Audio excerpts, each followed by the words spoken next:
Shalom, good morning di Immanuel Morning Greetings. Kiranya Bapak Ibu terus diberkati melalui renungan-renungan pagi.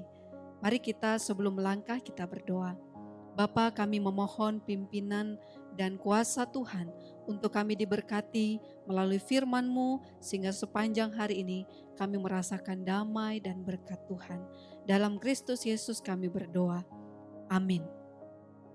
Bapak Ibu yang dikasihi oleh Tuhan, pagi hari ini kita akan merenungkan firman Tuhan yang terambil di dalam Esra pasal yang ketiga ayat yang ke-12.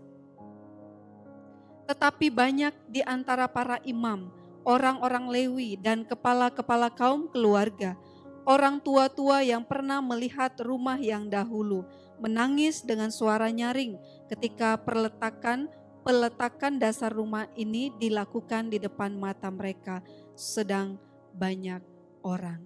Nah, Bapak Ibu yang dikasihi oleh Tuhan, firman Tuhan di bawah satu tema, masa lalu. Ada satu lagu yang sering dinyanyikan, mungkin hits ya di dunia sekarang. Masa lalu, biarlah masa lalu. Ada juga yang rohani, dikatakan demikian. Dulu aku pergi ke sana sini, dulu aku suka na na na na na. Ya, tapi dikatakan lagu rohani itu, sekarang aku bersama Tuhan. Dulu mungkin aku disakiti oleh orang. Dulu aku kecewa, dulu aku punya kepahitan, tetapi apa yang aku harus lakukan di masa mendatang. Tema kita adalah masa lalu. Masa lalu, semua orang punya masa lalu, ada yang gelap, menyakitkan, bahkan trauma, bahkan juga tidak dapat disangkali. Masa lalu membuat dia sulit untuk melangkah ke hari depan. Bapak Ibu, masa lalu tidak bisa diubah. Tetapi kejadian itu dapat mengubah hidup kita. Tergantung bagaimana kita mau menyikapinya.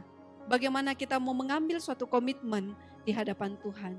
Inilah yang dialami oleh bangsa Israel setelah menjalani 70 tahun di pembuangan di Babel.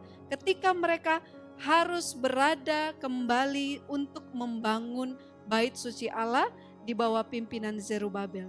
Ketika mereka melakukan pembangunan yang begitu sulit, mereka merenung, mereka mengingat, wah, masa yang sulit.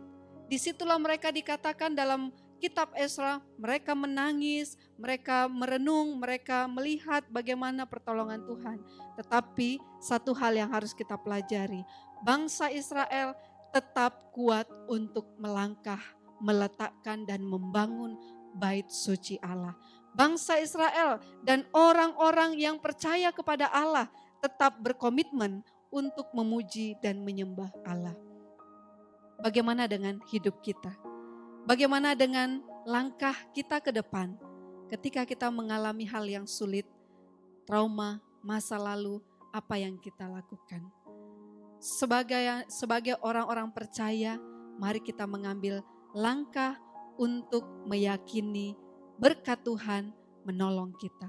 Langkah untuk kita mengambil pelajaran di balik masa lalu.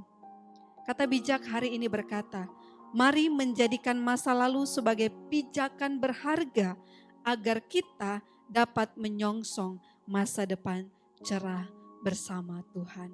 Shalom, Tuhan Yesus memberkati.